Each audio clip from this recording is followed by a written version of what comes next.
नमस्कार साथियों। जैसा कि आप सभी को मालूम है कि अभी हाल में 19 जून को एमपीपीएससी 2021 का प्रीलिम्स एग्ज़ाम हुआ है और उस एग्ज़ाम में आप सभी ने, मुझे ऐसी आशा है कि आप सभी ने अपना बेहतर प्रदर्शन किया होगा और खुद को मेंस के लिए भी प्रिपेयर करने लग गए होंगे। 19 जून को जो पेपर हुआ था प्रीलिम्स का, है ना, जीएस का जो पेपर हुआ था, उस पेपर का जो एनालिसिस है या यूँ कहे उस पेपर की जो आंसर की है वो मेरे द्वारा प्रोवाइड की गई थी एक क्लास के माध्यम से, जो कि हमने 19 जून को ही डिस्कस कर दिया था। और उस दिन से मेरे पास आप सभी के कई सारे मैसेजेस आए कि आखिर कट ऑफ क्या जा सकती है और हमारे कितने नंबर है कि हम खुद को सेफ महसूस कर सकते हैं और मेंस की तैयारी कर सकते हैं।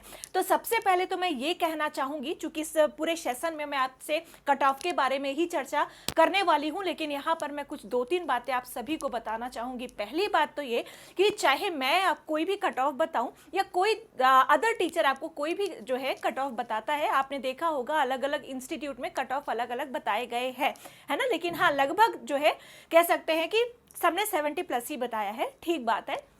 लेकिन सीधी सी बात है कि कट ऑफ जो है, या कह सकते हैं कि जब आयोग की आंसर की आ जाएगी, बस 1-2 दिनों में आंसर की भी आने वाली है, आंसर की के बाद जो आंसर की आएगी आयोग की, उसके बाद आपका कितना स्कोर है उस पर बहुत ज़्यादा डिपेंड करेगा। और जब आयोग के द्वारा रिजल्ट जारी किया जाएगा तो हो सकता है कि कट ऑफ में थोड़ा बहुत परिवर्तन आ सकता है। कहने का तात्पर्य यह है कि मैं या कोई भी अदर टीचर कट ऑफ बता रहा है, इसका मतलब ये नहीं कि एग्जैक्टली इतना ही कट ऑफ जाएगा। हम सभी लोगों ने अनुमान लगाया है और अनुमान लगाने के बाद आपको ये एक्सपेक्टेड कट ऑफ हम यहाँ पर बता रहे हैं। दूसरी बात यह है कि आप में से कुछ लोग सोच रहे हैं कि हमने 65 स्कोर किया है या 67 स्कोर किया है, 69 किया है, तो क्या हम मेंस की तैयारी कर सकते हैं? तो बेशक आप मेंस की तैयारी करें। ज़रूरी नहीं है कि इस 2021 के प्रीलिम्स में अगर आपका सिलेक्शन हो तो ही आप जो है मेंस की तैयारी करें। क्या आप 2022 में नहीं बैठ रहे हो? बिल्कुल बैठोगे अगर आप एलिजिबल हो तो। अगर आप मेंस की तैयारी कर रहे हो तो आपकी तैयारी खराब तो नहीं जाने वाली है, आपके आगे आने वाले एग्जाम में काम आएगी, है ना। तो आपके कितने भी नंबर हो, है ना, सबसे बड़ी बात तो ये, जिसके और कम नंबर है उनको तो और अच्छे तरीके से प्रिपेयर होना चाहिए ताकि 2022 या 23 का एग्जाम आपसे ना छूटे। तो मेंस की तैयारी बिल्कुल करते रहें, चाहे आपके नंबर कितने भी हो, कम हो तो भी करते रहें, है ना। और आपको अगर लग रहा है कि आप जो है सेलेक्ट हो जाएंगे, प्रीलिम्स एग्जाम को आप पार कर जाएंगे, तब तो बेशक आपको मेंस के लिए बहुत तेजी से तैयारी शुरू कर देनी है ना। तो ये दोनों बातें आप अपने माइंड में रख लीजिएगा। तो आइए चर्चा करते हैं आपके साथ कि आखिर एक्सपेक्टेड कट ऑफ, है ना, मेरे द्वारा मैंने क्या अनुमान लगाया है कि कितना कट ऑफ जा सकता है एमपीपीएससी प्री 2021 में। देखिए, मेरे हिसाब से, है ना, चूंकि आप सभी ने देखा होगा कि एमपीपीएससी का जो एग्ज़ाम हुआ उसमें बहुत सारे बच्चे जो हैं एब्सेंट भी रहे हैं, है ना। पोस्ट भी कहीं ना कहीं 283 है और जैसे ही एग्ज़ाम दे के बाहर निकलते हैं तो मतलब बहुत ज़्यादा शोर शराबा मच जाता है कि भाई एग्ज़ाम बहुत ईजी आया था। मतलब सबके मुंह से वही कि 85+ स्कोर किया है, कईयों ने तो ये कह दिया कि 96 98 जो है स्कोर किया है। तो ऐसी बातों में ना आए। जिन्होंने भी किया होगा स्कोर, मेरी तरफ से अग्रिम शुभकामनाएं हैं आपको, आप सभी के साथ, कि आप मेंस में भी इसी तरह से जो है अच्छे मार्क्स लाएं और जो है अच्छी पोस्ट आप जो है हासिल करें, है ना। लेकिन देखो, सीधी सी बात है, जब आयोग की आंसर की आती है तो बहुत सारी चीज़ें बदल जाती हैं। कई बार हम जो आंसर मान रहे होते हैं वो आंसर आयोग नहीं मानता है, आपको मालूम है ना। लगभग 3 से 4 क्वेश्चन इधर उधर होंगे और बहुत सारे लोगों के नंबर ज़्यादा भी हो जाएंगे। हो सकता है जिनके नंबर 69 है या 68 है उनके नंबर 73 या 74 तक पहुंच जाए, जिसके नंबर 75 या 76 77 है उनके नंबर 70 पर आ जाएं, है ना। तो सीधी सी बात है कि यहाँ पर अभी सब अपना अनुमान लगा रहे हैं, ना तो अभी आयोग की आंसर की आई है, फाइनल तो वही होगा जो आयोग कहेगा, है ना। और आज आपने शायद देखा होगा कि जो सीसेट में एक सवाल आया था कश्मीर से जुड़ा हुआ, है ना, वो आपत्तिजनक सवाल आज आयोग ने विलोपित कर दिया है, हटा दिया है। यानी कि अब सीसेट में जो 100 क्वेश्चन आए हुए थे, अब 99 क्वेश्चन ही माने जाएंगे और 99 क्वेश्चन के आधार पर ही कट ऑफ जारी किया जाएगा। खैर, सिविल सर्विसेज वालों को तो अब ज़्यादा कुछ है नहीं मेरे हिसाब से। अगर आपने 40 क्वेश्चन मिनिमम किए होंगे सी सेट में तो आप अपने आप को सेफ महसूस कर सकते हैं। अब आते हैं, बात करते हैं जीएस में। यहाँ पर मैंने नंबर नहीं लिखा है ना, ये नंबर नहीं है, ये क्वेश्चन है ना। कितने क्वेश्चन आपने अगर सही किए हैं तो आप जो है सेफ महसूस कर सकते हैं। अगर हम जनरल मेल की बात करें, जनरल बॉयज़ की बात करें तो ये 75, 78 75 तक भी जा सकता है, लेकिन 75 के से ज़्यादा जाना मेरे हिसाब से बहुत मुश्किल है ना। मेरे हिसाब से जो कट ऑफ जाना चाहिए, क्योंकि 2020 में 70 नंबर कट ऑफ गई थी जनरल बॉयज़ की। इस बार चूंकि क्वेश्चंस को, पेपर को सरल भी बताया जा रहा है, इतना भी सरल नहीं है जितना कहा जा रहा है। अब देखो, कुछ क्वेश्चंस तो हर बार ही सरल आते हैं, लेकिन उन सरल क्वेश्चंस को करके अगर हम ये सोचें कि हमारा सिलेक्शन हो जाएगा, ऐसा नहीं होता। कुछ कठिन क्वेश्चंस भी होते हैं और वो क्वेश्चन सिर्फ वही सॉल्व कर पाते हैं जिन्होंने बेहतर ढंग से तैयारी करी होगी। तो जनरल बॉयज़ की अगर बात करें तो जनरल बॉयज़ का जो कट ऑफ है वो 72 से 74 तक जा सकता है। अब देखो, कुछ 2-4 नंबर है ना, 2-3 नंबर, बहुत 4 तो नहीं होंगे, 2-3 नंबर आगे पीछे हो सकता है।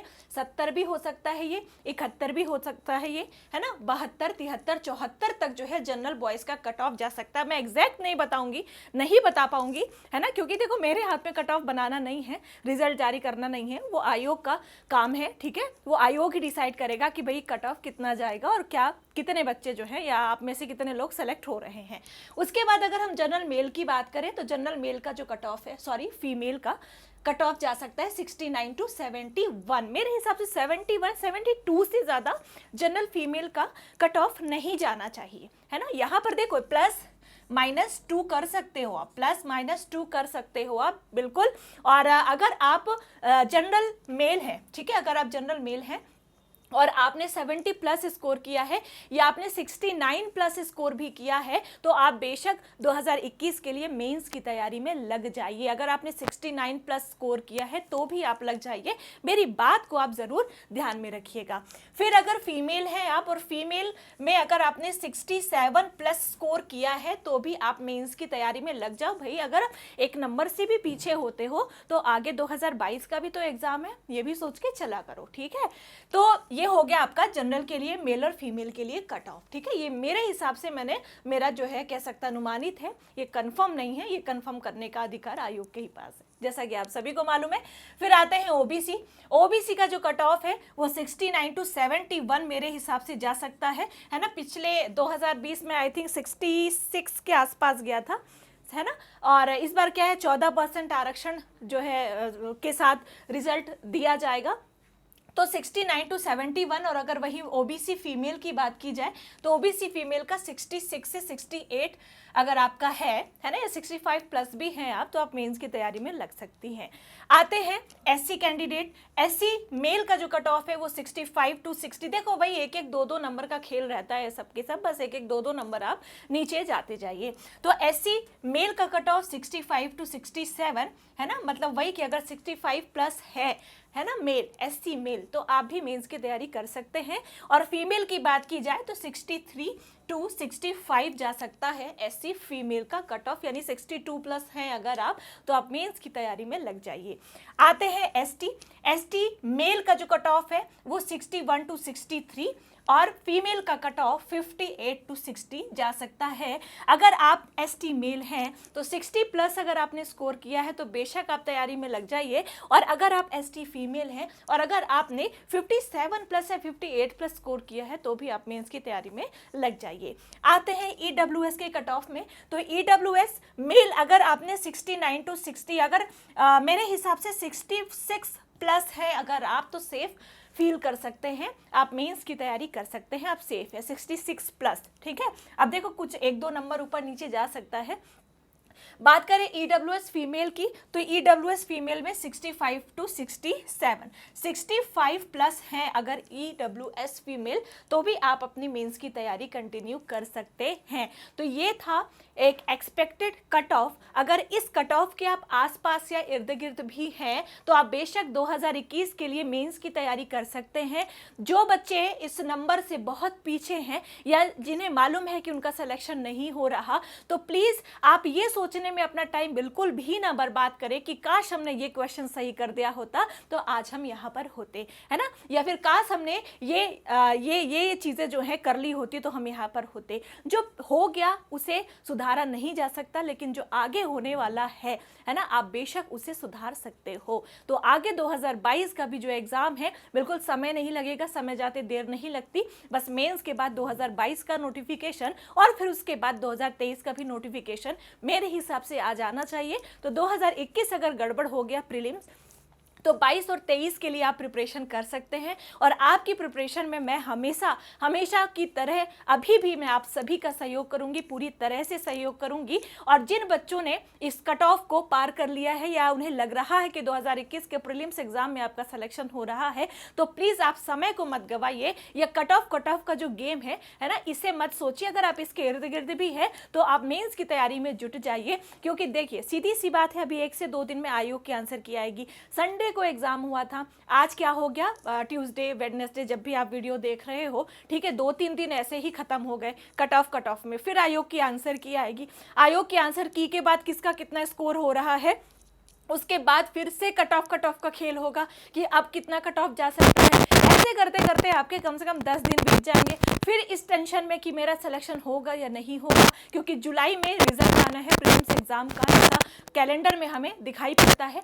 तो अगर आप यही सोचते रह जाओगे तब तो आपका पूरा जुलाई, जून, आधा जून चला ही गया है ना, ऑलमोस्ट ये आज 20-21 तारीख है, 21-22 तारीख है, ठीक है, जून आधे से ज़्यादा जा चुका है ना। यही सोचते सोचते आपका जुलाई भी चला जाएगा। बचेंगे आपके पास सिर्फ 1 और 2 महीने, और 1-2 महीने में आपकी प्रीलिम्स क्या, मेंस की क्या तैयारी होगी। प्रीलिम्स तो चलो फिर भी हो जाती है, मेंस की क्या तैयारी करोगे आपको खुद देखना है। अगर पहले से भी तैयारी है तो भी आपको रिवीजन तो करना है, आपको प्रैक्टिस तो करनी होगी ना। तो देखो समय जो है ना बहुत जल्दी बहुत ज़्यादा स्पीड से जाता है, तो समय को गवाइए मत, समय का मोल समझिए और लग जाइए अपने एग्जाम की प्रिपरेशन में, मेंस के प्रिपरेशन में।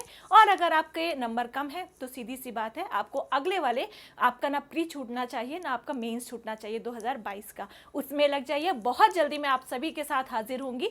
एमपीपीएससी का जो सिलेबस है उसे जो है कवर अप कराने के लिए, और एमपीपीएससी की तैयारी कैसे की जा सकती है, अपने आप को और कैसे बेहतर बनाया जा सकता है, उन सारी चर्चाओं के साथ बहुत जल्दी मैं आप सभी के सामने उपस्थित होंगी। तो चलिए मिलते हैं किसी अगले नेक्स्ट सेशन में या नेक्स्ट लेक्चर में। आई होप आपको समझ में आ गया होगा कि आप जो है खुद को सेफ महसूस कर सकते हैं या नहीं, आप कट ऑफ के आसपास हैं भी या नहीं है, है ना। तो लाइक कर दीजिएगा, अगर लाइक नहीं किया है तो चैनल को सब्सक्राइब कर दीजिएगा, और अगर शेयर नहीं करते हैं तो एक बार शेयर भी कर दीजिएगा। ये लक्ष्य ऑफिशियल चैनल एमपीपीएससी के लिए फुल्ली डेडिकेटेड चैनल है, जो कि बहुत पहले से आपके लिए काम कर रहा है, आज भी काम कर रहा है और आगे भी आप सभी के साथ खड़ा रहेगा। So thank you so much, good luck and बस पढ़ते रहिए। और क्या, कभी भी कोई भी ज़रूरत हो तो आप बेशक मेरे से जुड़ सकते हैं। हमारा एप्लीकेशन स्टडी पाई है, जहां पर एमपीपीएससी प्री और मेंस की क्लासेस चल रही हैं, है ना। जो 21 को टारगेट करते हुए भी हमने क्लासेस ली थी, और 22 को भी टारगेट करते हुए जल्द ही क्लास हमारी प्रीलिम्स की भी आने वाली हैं, और मेंस की क्लासेस कंटिन्यूअसली चल रही हैं। अगर 22 के लिए 2021 के लिए अगर आपको मेंस की तैयारी करनी है तो आप बेशक हमसे जुड़ सकते हैं। सारी जानकारी आपको डिस्क्रिप्शन बॉक्स में दे दी जाएगी। So thank you so much, good luck.